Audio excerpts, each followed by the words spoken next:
اور ہم ان نیتوں کے ساتھ بیٹھیں گے کہ اللہ ہمارے دلوں کو بدل دیں گے، اللہ پاک ہمارے گھروں کے ماحول کو بدل دیں گے، اللہ پاک ہماری مصیبتوں کو دور کریں گے، اللہ پاک ہماری پریشانیوں کو دور کریں گے۔ ہم تو چاہتے ہیں کہ ہم صبح سے شام تک ولی اللہ بن جائے، ہم اوپر دیکھیں تو بارش برسے، ہم دائیں دیکھیں تو ادھر سے سمندر آ جائے، بائیں دیکھیں تو ادھر سے خوشگوار موسم پیدا ہو جائے۔ کیسے ہو سکتا ہے؟ اس کے لیے محنتیں لگتی ہیں۔ 25 سال ہمارے اولیاء کرام نے، حضرت پیران پیر شیخ سید عبد القادر جیلانی سردار اولیاء، کب بنے وہ سردار اولیاء؟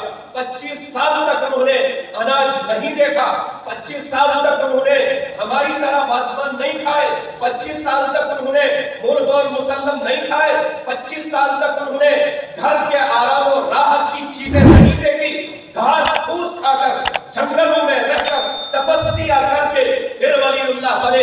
پھر اللہ نے وہ پروانہ دیا کہ آپ سردار اولیاء ہیں، آپ سردار اولیاء ہیں، آپ ولایت کے سردار ہیں۔ لیکن یہ تب ہوا جب انہوں نے اپنے آپ کو اللہ کی ذات کے سامنے، قرآن کے حکم سچ کے سامنے، رسول اللہ کی محبت کے لیے اپنی ذات کو بچھا دیا، رسول اللہ صلی اللہ علیہ وسلم کی محبت کے سامنے پوری دنیا کو زیرو کر دیا۔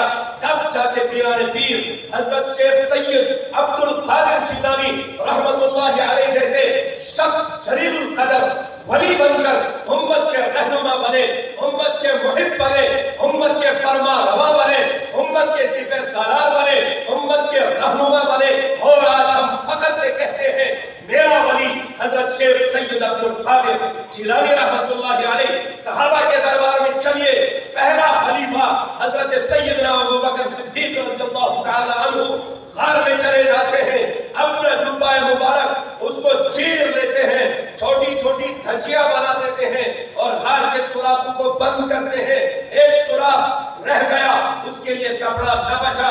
دو، ایک تو امام الانبیاء کی ذات اور ایک انبیاء کے بعد جس کو موعظیت، جس کو عظمت، جس کو رفعت ملی، وہ ذات ہے حضرت سیدنا ابو بکر صدیق رضی اللہ تعالی عنہ۔ مگر محبت رسول صلی اللہ علیہ وسلم دیکھنا ہو پیران پیر سے پوچھو، دیکھنا ہو عمر سے پوچھو، سننا ہو عثمان سے پوچھو، کہنا ہو علی سے پوچھو۔ پریکٹیکل کی جب بات آئے ابو بکر صدیق کو پوچھو کہ آپ کے پائے مبارک کی انگلی پر، انگوٹھے پر اس وقت کتنا درد تھا جب رسول اللہ صلی اللہ علیہ وسلم کی محبت میں غار کے سوراخ کے اندر آپ نے اس انگوٹھے کو دبا